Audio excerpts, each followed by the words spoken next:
You don't need the. I'm doing this my way. He a legend, he a legend, he a legend.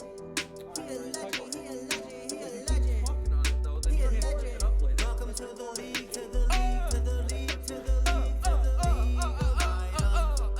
Welcome to the league, to the league, to the league, to the league, to the league of items. What's up, everybody? It's Pikel with League of Items. And in this video, I'd like to talk about G2 Esports, the champions from Europe who are headed into the World Championship with a little bit more hype than you would expect for a team that everyone was claiming wasn't as good as like Mad Lions and Rogue and these other teams less than 2 months ago. So my goal with this video is to kind of explain why I think G2 is an important team to talk about right now, and then discuss like their journey throughout 2020 so that we can have a reasonable expectation for them going into Worlds, because right now I don't think it's reasonable.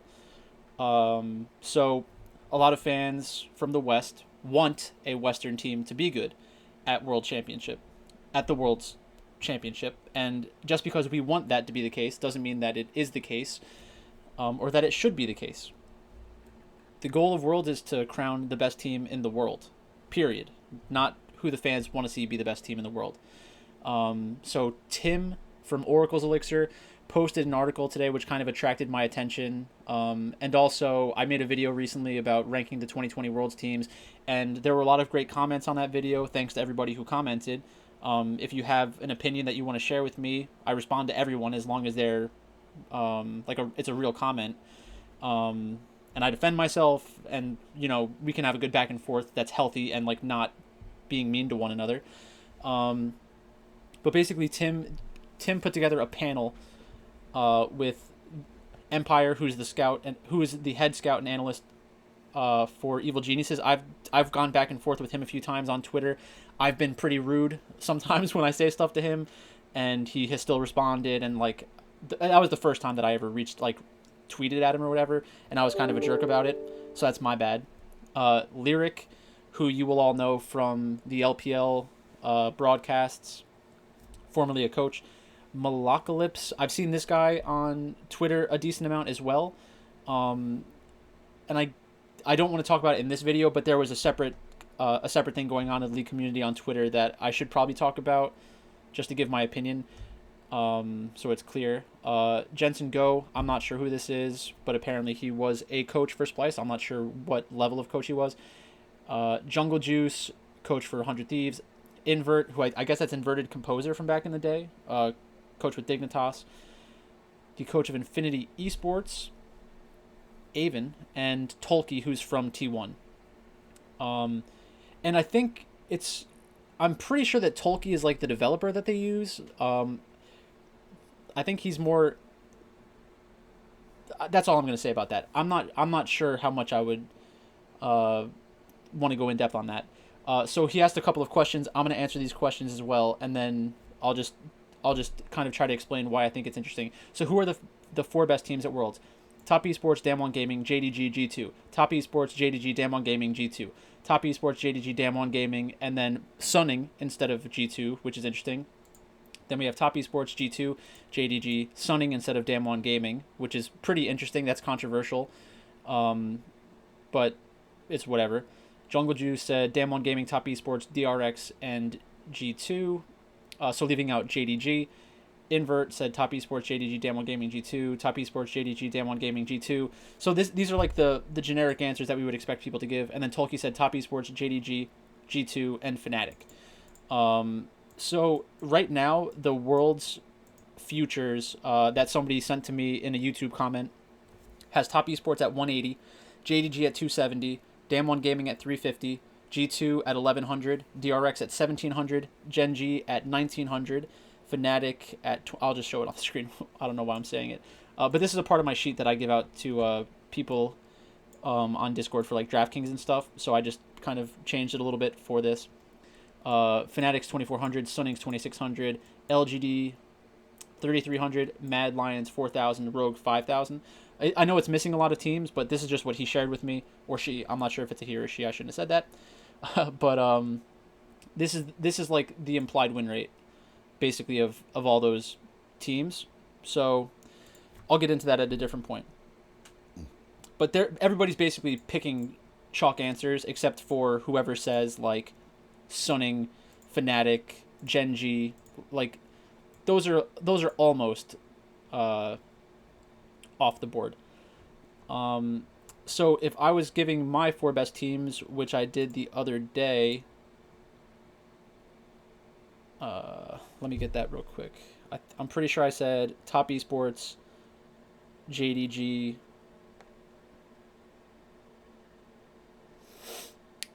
but why guess when I can just find it?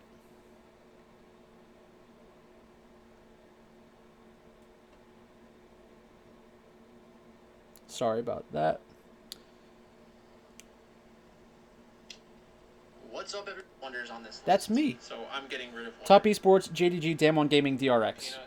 So those are the 4 things that I think it should be, which are 4 of the top 5 teams, and I think that it's fine because that's kind of how it should be. So who is the dark horse? I would say Sunning. Empire said Sunning. Lyric said Genji. Malacalypse, G2, Damwon Gaming, and Fnatic. Fnatic, Sunning or Fnatic. FlyQuest, Mad Lions. So we're getting some different answers. But really, the reason that this kind of inspired me to make this video and discuss G2 is because if you asked these same 4 questions a few months ago, G2 would not have been considered one of the 4 best teams in the world because they were barely a top 4 team in their own region. Like, people are so fast to forget their opinions on things. They won spring. They're going into the summer season. Everybody's kind of not skeptical. Everybody's expecting G2 to be a dominant team once again. They get off to a bad start. Perks' father passed away, and they switched back Caps and Perks. They like reverted the lane swap, so they were losing a lot. Like, you look at a pocket like this, they were 5. They had a losing record. They were 5-7. And throughout this entire time, if you were watching my videos, you know that I was constantly defending G2, saying they're still one of the most talented teams. They're still one of the most talented teams in Europe, probably the best team in Europe. And I had them as my number 1 team for months, or one of my top teams for months. Like, regardless of what their record was, I thought that they would eventually figure it out. So then we get to the playoffs. Some people are still saying, oh, Rogue can beat G2, Fnatic can beat G2, Mad Lions can beat G2. I continuously pick them to win their matches because the more games that they play against somebody, the better they should do. That's how I look at it. I know that I can be wrong about this thing, but I'm betting my own money. So I'm going to tell you what I think is going to happen and what I'm willing to bet money on. So, I mean, you kind of have to take that for what it is. I'm not saying this just to say it to try to be different. Like, I've been saying this for months, that I think G2 is still probably the best, was always the best team from Europe. So then we get into the playoffs, they get through playoffs, and now we're going into the World Championship. And now, not only are they one of the best teams in Europe, or considered the best team in the West, now everyone's saying, oh, they are one of the 4 best teams in the world. And even though I've been high on them for the entire, for most of the year, I was never at the point where I thought they were one of the best teams, like 5 or 6 teams in the world. I could never get them up there because they were looking shaky. But now we see a couple games or a couple series in the playoffs, and now we just want to say, like, okay, G2 is one of the 4 best teams in the world, should be a favorite to make the semifinals. And that's just crazy to me. I think that the number is way off. So that's where I'm at now. So you might be asking yourself, like, if you were so high on G2 the entire year, why is there this separation? And the reason that there's a separation between, like, how they perform domestically and how they perform internationally is because the level of competition.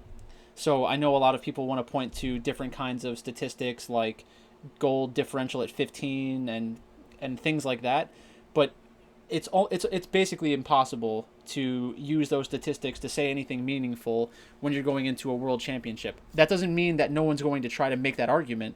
It's just I think it's fundamentally flawed and exploitable. So if I was going to go like betting head to head against somebody trying to pick every single game, and they said, oh, like my main metric is like goal differential at 15, I think it'd be pretty easy to figure out who they're going to bet on and just differentiate yourselves from them. Hopefully in some spots where you get the mispriced team, and then just beat them. I don't think that'd be very difficult at all. So when we're looking at G2's chances to win the world championship, you kind of need to figure out, like, do you actually think that G2 can beat Damn One Gaming, JDG, Top Esports? What is the percentage of the time that they can actually beat Top Esports? And I think it's fairly low. You would be better off waiting to bet on, if you really do believe in G2, you're better off waiting, holding onto your money, and betting them in an individual match instead of putting on $100 to win 1,100, because it's exponentially more difficult to hit that bet. I guess that's part of the reason why I wanted to make this video. The other part of the reason was the top 20 players video. They had like Wonder in the top 20, and Caps in the top 20. Caps, I think you can make a good argument for why, for the criteria that most people use, I understand why you would want Caps in your top 20. Because if your argument is G2 is one of the top 4 teams at Worlds, then you should have some of those players in your list. I just don't think they're one of the top 4 teams at Worlds. So I guess that's kind of where I stand on the issue. Yeah, Yonkos isn't good in this meta. He can beat other teams. He can beat teams from Europe because his team is collectively better than a lot of these other organizations. Wonder is a good top laner for G2, has a very diverse champion pool, but when you put Wonder up against like 369, Noggery, even someone like Bin, Rascal, Doran, like all these players, it just becomes much more difficult for me to convince myself that Wonder is a lot better than them, or even Zoom. So we're not even taking like JDG into consideration. That's going to be a spot that you can try to exploit on DraftKings, on the betting markets. Is just look for who G2 is playing against, and you'll probably want to bet against them. And this isn't my way of saying that I think G2 is a bad team. I just think relative to the opponents that they're going to face at the World Championship, they don't set well in this meta. Which I guess is kind of sad. But, like I said, the goal is not to like give people false hope and say, oh, I think that this team is going to be able to win the World Championship, when I honestly don't think that they... I don't think that their current odds reflect their actual chances of winning the World Championship. Do I want G2 to win? If I had to pick a team from the West, yes. That's the team that I would like to win. But I'm not going to fool myself. But that's basically it. So I guess let me know in the comment section if you've been on G2 for several months, because those are the only people I think have a realistic understanding of who G2 actually is. Like, I wish there was some way to get people to be honest about what they were saying about G2 a couple of months ago, when everybody was ready to crown Mad Lions and Rogue the new champions of Europe, but we cannot do that. So I guess we're just stuck wondering. But thanks for watching. Like I said, if you'd like to have a back and forth about your opinions on something, just throw a comment in the comment section below, and I will do my best to respond without flaming you. So again, thanks for watching, and I'll talk to you soon.